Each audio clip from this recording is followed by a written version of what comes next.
I would describe Chris's working style as a beautiful creative chaos. He's always got a million balls in the air, but he manages to juggle them successfully. There is no book long enough to be able to tell you how to work with Chris. Every day is different. Every adventure experience is different. You got to be able to just go with the flow and go along for the ride.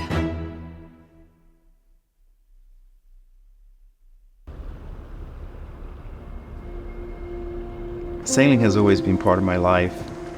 I remember sailing with my father off the beach of Spain in a little catamaran. There's so many variables, from the sails to the boat, to the setup, to the wind, to the waves, to the people around you and the way you're interfacing. It's really quite interesting to be able to get on there, and having success is really rewarding in that environment because it is difficult. I attended the business school at UT Austin and did a BBA in international business and marketing. And in 1994, early 95, ended up joining Vitol in Houston and started my 30-plus year career at Vitol. Chris is an incredibly creative thinker. He always thinks outside the box, and it certainly helped me to think in that way. And I would say to anyone that's going to be spending a lot of time working with Chris, get into that mindset, because you'll benefit from that, and be open to learning from him.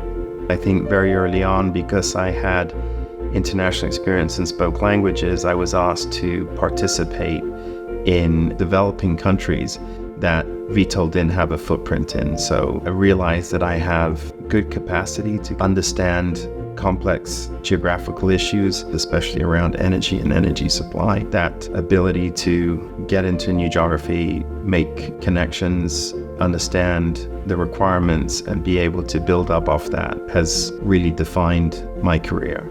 Every time we look at a new country or a new type of project, Chris has some crazy story that's involved him in some exotic setting and unimaginable circumstances, and that's a great way to get stuck in. A lot of my childhood was about new countries, new places, new experiences, and I think the need to understand cultural nuances, the requirement to have a global outlook and to be a global citizen was something that I think my upbringing was very instrumental in forming.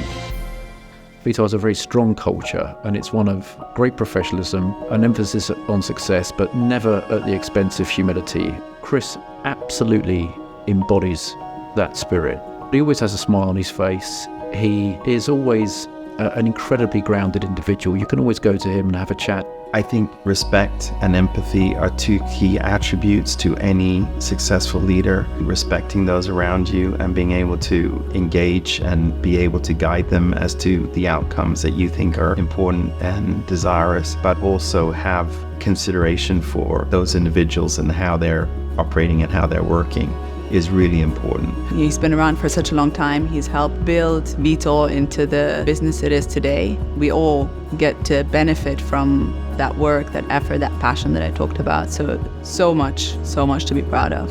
I'm at the pinnacle of my career. My future, I think I've got another chapter. I'd love to be able to step back from some of the day-to-day and try and take a little bit more objective view around the various different spheres that I've been exposed to and that I've operated in.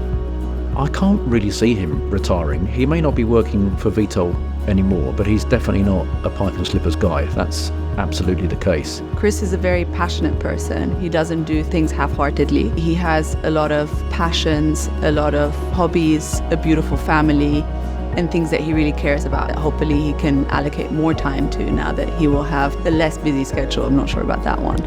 It occurred to me that if we can't measure change and if we can't communicate change effectively, then it's going to be very difficult to orchestrate change. And that gave the idea of setting up the Sustainability Institute within the framework of McCombs, but also working with some of the other schools in UT to supplement this core so that undergraduates could minor in sustainability and have hopefully a much broader perspective on the problem and how to solve it. I see the next chapter for me being part of that transition, part of that journey.